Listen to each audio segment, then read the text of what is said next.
शनिदेव जी। जय जय शनिदेव जी। कैसे हैं आप सब? आशा करते हैं शनिदेव जी की कृपा से कुशल मंगल है, स्वस्थ। एक कथा हमने पहले भी किया था, पर हम दोबारा कर रहे हैं आप लोगों को जागरूक करने के लिए। इन्हीं के मंदिर के इसी भवन का और यही शनिदेव जी के चरण का यह कथा है। तकरीबन 2-3 साल पहले की बात है कि एक महिला आई जिनकी 2 पुत्री और 1 पुत्र, जिसमें से बड़ी पुत्री शादीशुदा और 2 बच्चे उनके कुंवारे हैं, अभी भी कुंवारे हैं। पहले हमने प्रयास किया आते ही कि हम उनको समझा सकें, कोशिश किया कि धर्म में जो है वो रहे, धर्म में ना जाओ, बहुत भ्रमित है। प्रयास सफल भी हुई कुछ हद तक, लेकिन कुछ समय के लिए फिर से वो भरम में चले गए और अभी भी वो भटक ही रही है। तो आप लोग इस कथा से सीख लीजिएगा कि धार्मिक रहिएगा, धार्मिक नहीं, भगवान पे भरोसा कीजिएगा, आपका कभी कोई कुछ बिगाड़ नहीं सकता। जय शनिदेव जी। और हमें भगवान शनिदेव जी की इतनी कृपा है कि हमें देखकर पता लग जाता है, पूछने की जरूरत नहीं होती। ये इनकी कृपा है जी, इनका सहयोग है और इनका आशीर्वाद है।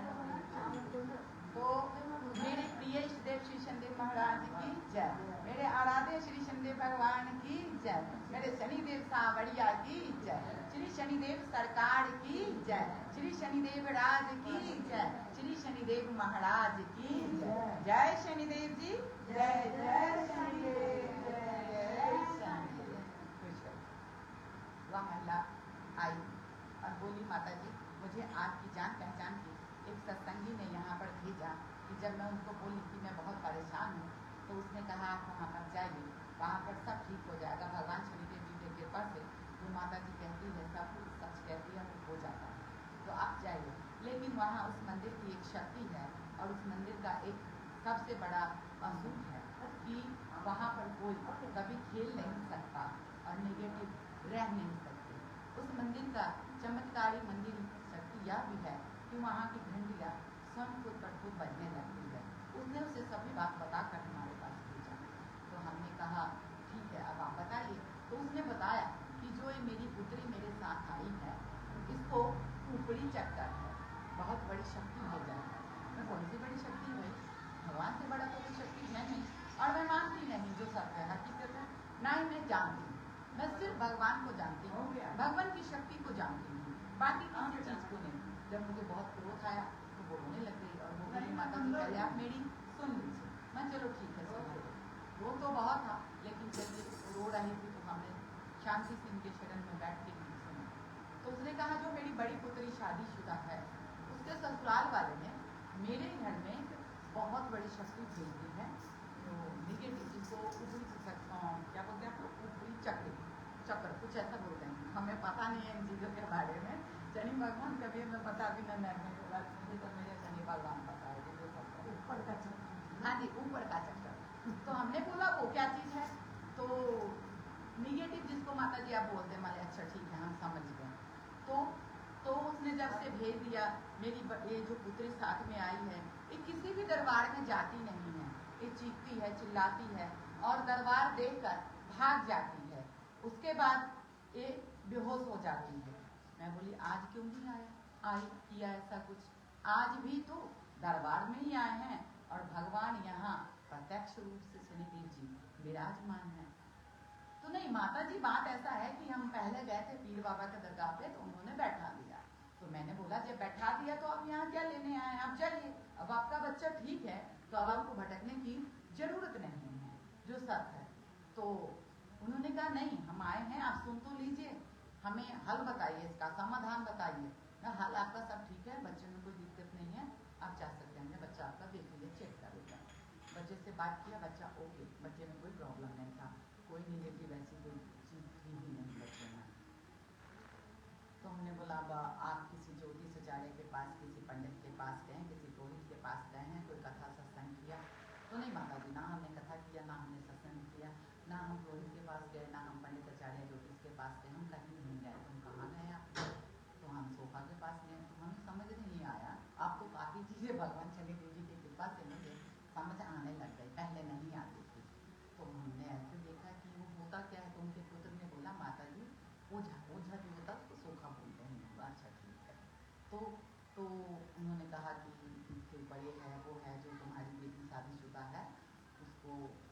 ससुराल वाले ने भेजा है तुमसे। तो मैंने बोला कि पूछा मैंने कि जो ओझा ने तुम जहाँ गई थी उसने जाते ही फ़ौरन बोल दिया कि जो तुम्हारी बेटी शादीशुदा है तो उसके ससुराल वाले ने मतलब उनको भेजा है कुछ।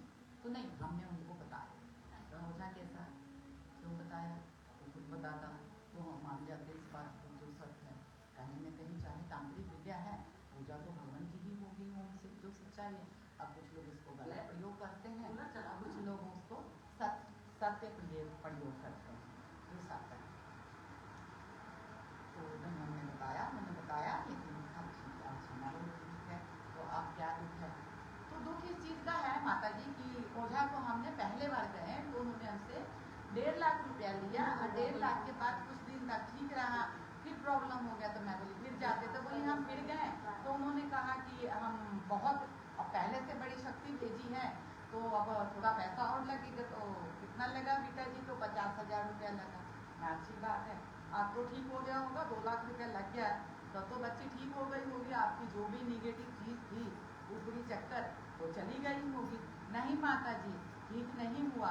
फिर ओझा ने बोला तुम घर बेच दो, तो हमने घर बेच दिया। आप क्या कर रहे हैं वो? तो सुनिए ना माता जी, हमारा दुख सुनिए और हमें हल बताइए। हम बड़ी उम्मीद से आए हैं, हमें जिसने भेजा है उसने कहा वहाँ जाने से सब जाके भी ठीक हो जाता है। आप क्या? तो हम काफ़ी देर तक फिर किराए पे रहे। उसके बाद हमने मकान दूसरा लिया है छोटा सा, आप रह रहे हैं। आप ठीक है? नहीं माता जी, आप भी ठीक नहीं हैं। जो बेटी के ससुराल वाले हैं वो भेज ही जा रहे हैं, वो भेज ही जा रहे हैं। क्या भेज रहे हैं? फौज भेज रहे हैं, जो सीधी सी बात है पुलिस वाले भेज रहे हैं।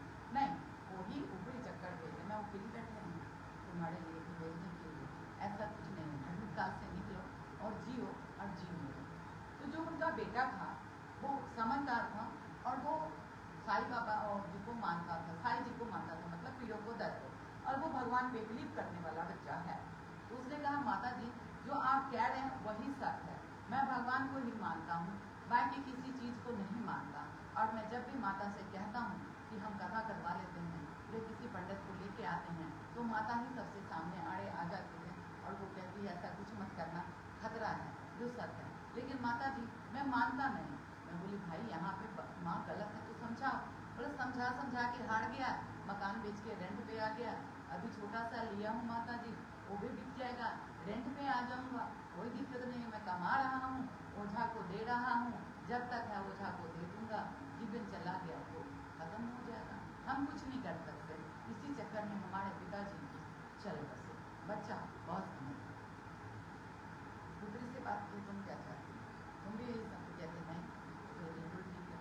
हमने तो हम कहते किसी को छूटते नहीं है, आप सबको पता है, पहले भी बताया, चलो छुट्टी बना के कृपा से देखना आपको प्यार नहीं। तो मैंने बोला जो मकान खरीदा है वो मेहनत करके खरीदा होगा, जो दूसरा वाला खरीदा है मतलब जो पहला बेच दिया जिसमें उन लोगों ने मतलब बुरी चीज़ों को भेजा था, तो अब तो ये अपने मेहनत से दोबारा खरीदा होगा। नहीं माता जी, जो मकान हम अब आएगी कथा में कुछ सुनिएगा, समझिएगा जरूर कि क्या कह रहे हैं, क्या समझाने का प्रयास कर रहे हैं। तो जो मकान हमने पहले बेचा उसमें से कुछ पैसे हमने तांत्रिक को दिया, जो हमारे पास थोड़ा बहुत बचा उसी में हमने छोटा सा लिया। तो मैं बोली तब तो बुरी चीज जो थी वो आपके साथ ही आएगी, क्योंकि वो मकान बेचा उसी मकान में पैसा है ना जी, जो सीधी सी बात है, तो वो तो आनी ही आनी थी। तो आप यह पैसा जाते और किसी अनाथ आश्रम में, वृद्धा आश्रम में या किसी दरबार में देके आते तो शायद आप लोग सुखी हो जाते और दोबारा मेहनत करते और फिर घर बनाते तो जीवन फिर जाता। हमने ऐसा जो भी बोला वो हमने सोच समझ कर बोला। तब उन्होंने कहा कि माता जी इतनी कमाई कहाँ से हो सकती थी जो हम दोबारा मेहनत करते और पैसा लेते। मैं दुनिया के किसी कोने में जा, कर्म साथ ही जाएगा, भरम साथ ही जाएगा, जो सत्य है। तो इसलिए भरम में नहीं, धर्म और कर्म में रहेगा तो कभी कोई दुख नहीं होगा। अगर जिस भी किसी इंसान को आप लोगों को लगता है कि घर में कुछ है तो हम बेच देते हैं और दूसरे जगह ले लेते हैं, तो ये आप लोगों की बेटा जी गलत फहमी है। पैसा भी वही रहेगा और कर्म भी वही रहेगा। इसलिए सुधार करना है तो अपने कर्मों को सुधार कीजिएगा, जमीन बेच के कुछ नहीं मिलेगा। दूसरा तो हमने उसको बड़ा समझाया और काफ़ी सामान सुनने के बाद खुद का हमने एनर्जी खराब किया। उसके बाद बोली ठीक है माता जी गलती अब नहीं करेंगे। और हमारे पुत्र के बारे में बताइए, हमने सभी कुछ चेक किया, चेक किया, जो भी था सारा स्कैन कर लिया शनिदेव के पास से उनको मंत्र उच्चारण बच्चा बिल्कुल ठीक है, बच्चे को कोई दिक्कत नहीं है। आप लोग इसी खुशी भगवान जी का पूजा पाठ कीजिए, नमन कीजिए, मंत्रों का उच्चारण कीजिए, सब अच्छा लगेगा। तो ठीक है माता जी। अब हम फिर सारा सुन लिया तत्काल के लिए। अब हम फिर से सोचते हैं कि हम यहाँ से बेच के दूसरे शहर में घर खरीद लेंगे, तो हम वहाँ मिलेंगे, पैसा तो वही रहेगा, कर्म वही रहेगा। इस कथा से, इस कहानी से आप लोग सीख ले लीजिएगा कि कर्म सदैव साथ रहेगा जहाँ भी जाएगा। धर्म आप लोग के साथ है, इसलिए धर्म को छोड़ के धर्म में आइए। और कर्म को निष्ठावान से कीजिएगा तो कभी तो विपदा आएगी नहीं, क्योंकि इनसे बड़ी कोई शक्ति नहीं। और बुरी तो कुछ होती ही नहीं है, बुरी को शक्ति हम क्या नहीं सकते, बुरी तो खात्मा करती है। और जो एनर्जी ऊर्जा जो भगवान की वो रक्षा करती है, वो जीवन देता है, वो लेता नहीं है। तो आप लोग तांत्रिक मानने के चक्कर में मत फंसिए। काफ़ी पैसे उनका नुकसान हो गया और वो आज भी खुद भटक रही है। ना तो उनको भगवान से भेद हो रहा है, ना वो कर पा रही है, ना करने दे रही है। बच्चे को वो बोलने नहीं देती, पति मृत्यु को प्राप्त हो गया, बड़ी बेटी का घर जड़ने पर आ गया, और खुद का घर जो अब है वो भी बिक गया शायद, क्योंकि वो लोग रेंट पर रह रहे हैं अभी। किसके चक्कर में? तांत्रिक के चक्कर में। ये कथा आपको क्यों बताई है? ताकि आप लोग इससे सीख लें कि इतने पैसे के बाद भी उनका कुछ नहीं हुआ, लेकिन कर्म आपका सत्य हो जाएगा तो पल भर में जीवन सुरक्षित और मंगलमय हो जाएगा। तो कथा से सीख लीजिएगा कि गलती कभी मत कीजिएगा। लेकिन फिर भी आप लोग धर्म में हैं और आप लोग को लगता बेटा जी कि नहीं इस मकान में कोई चक्कर है या रिश्तेदारी ने कुछ किया हुआ है, तो हम इसको बेच के दूसरे जगह से ले लेंगे, तो गलत सोचते हैं। पैसा तो वही रहेगा, आपका पीछा आपके धर्म कभी नहीं छोड़ेगा। लेकिन जिस दिन धर्म में आ जाएंगे, जिस दिन आप देवी देवता को अपनाने लग जाएंगे, जिस दिन सत्य कर्म करने लग जाएंगे, उस दिन दुनिया की कोई भी चीज़ आपको कभी सताव नहीं देगी। तो देव से बड़ा कोई भी नहीं। सीख यही लीजिए, हमने पहले भी बताया था कि मान लीजिए कि हमको पता लगता है कि मुझे उनकी कृपा से देखना तो सकता है, अब नहीं देखते हैं, ये भी सच है कि मैं कल मर जाऊँ, ठीक है, तो मैं क्या करती हूँ, मुझे देख पे भरोसा है, तो मैं क्या करती हूँ, इसको काट के निकाल दिया, ये कट गया तो लकीर भी कट गया। अरे मूर्ख गंदा, यहाँ से लकीरें कटी, वहाँ से नहीं कटी, इनके वही खाते से नहीं कटी, वहाँ नोट है, वो लिखा हुआ है और वो होगा। वो कब बदलेगा? जब हम कर्म करेंगे, जब हम भगवान पे पूरी निष्ठावान से इनकी भक्ति करेंगे, इन पे श्रद्धा करेंगे, विश्वास करेंगे, तब वो बदल जाएगा। मृत्यु नहीं होगी, खत्म हो जाएगा, टल जाएगा। लेकिन काटने से, बेचने से कुछ नहीं होगा। समझ जाइएगा तो जीवन गिर जाएगा, जो सब है। बढ़ना धर्म में लटक के जीवन बेहाल कर लीजिएगा। जो समझ गया वो शनिदेव जी की कृपा से निहाल हो गया, वो जो नहीं समझा वो बेहाल हो गया। आइए प्रभु के शरण में। जय शनिदेव जी, जय जय शनिदेव, जय जय शनिदेव, जय शनिदेव।